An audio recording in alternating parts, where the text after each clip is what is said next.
E olha, o governo federal reduziu de 4 para 2 meses a possibilidade de suspensão do contrato de trabalho em meio à crise causada pelo coronavírus. Além disso, o governo agora vai permitir esse tipo de recurso somente para as empresas que foram obrigadas a fechar por decisão de governos locais.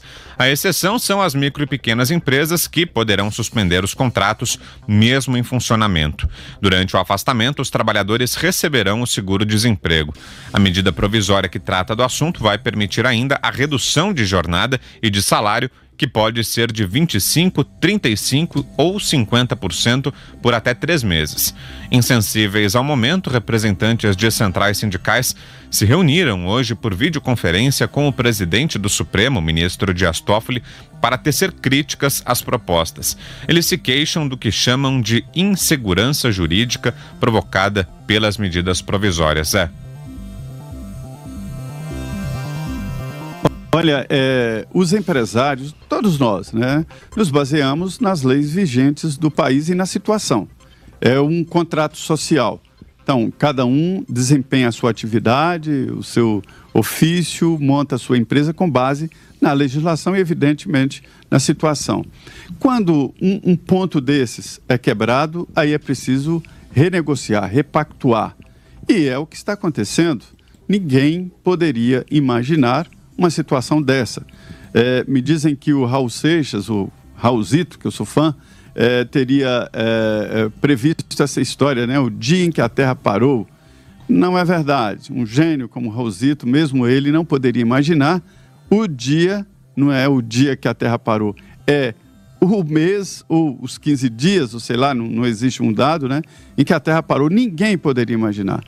E aí as empresas estão sem poder trabalhar. Aqui no Rio de Janeiro, São Paulo, Bahia, vários estados estão da seguinte forma: a polícia na rua fechando, descendo portas.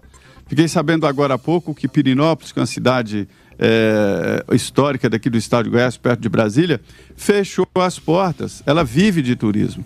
Fechou a cidade e pediu para esvaziar as hospedarias, né? Então, isto é uma quebra do contrato social. Então, os deputados e senadores devem se reunir para regulamentar este momento.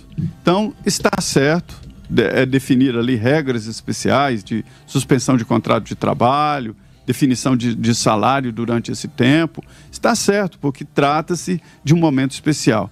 Mas eu antecipo aqui, Vitor, o presidente do Supremo, numa fala aqui, ele antecipou: o judiciário estará lotado de ações, vai sobrecarregar depois de todo esse processo, porque todos vão achar que foram atingidos de alguma forma. Uma empresa, por exemplo, que foi impedida de funcionar pelo Estado, ela terá ou não direito de ressarcimento por esse tempo de lucro cessante, por esse tempo em que ela foi impedida de abrir as portas, né? Fala, Augusto.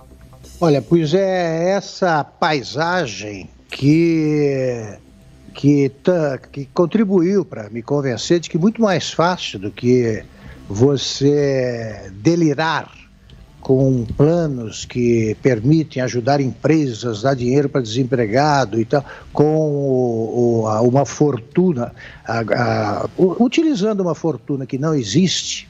Melhor que isso é pensar na retomada gradual da atividade econômica sem descuidar do combate ao coronavírus. É perfeitamente possível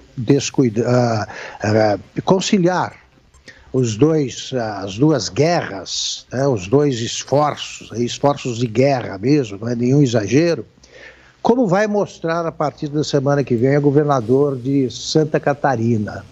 Enquanto os governadores aí se aglomeram em palanques, ele se reuniu com todos os setores da economia catarinense e planejou a retomada gradual das atividades, que começa semana que vem, é cuidadosa, né? Ele não vai simplesmente suspender a quarentena e ponto final, não.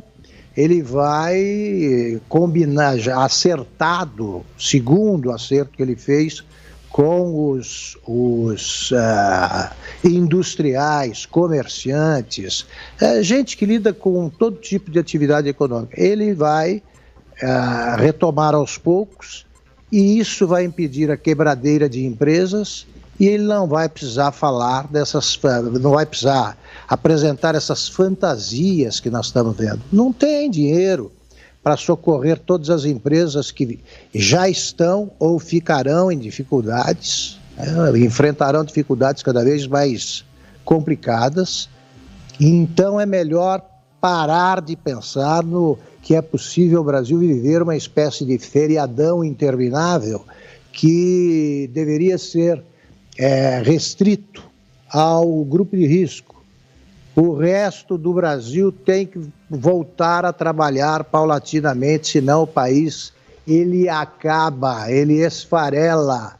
Não há como você arrumar dinheiro para tanta gente, tanta empresa em dificuldade. O Brasil vai viver um cenário de horror, aí sim, quando não é preciso fazer essa quarentena horizontal e brutal que está paralisando o país. Fala, Zé. Olha, Augusto, é isso que se cobrou aqui durante todo o dia de ontem do presidente Jair Bolsonaro. Quando ele fez o pronunciamento, muita gente, muitos deputados, aí, ex-ministros, defendem essa situação.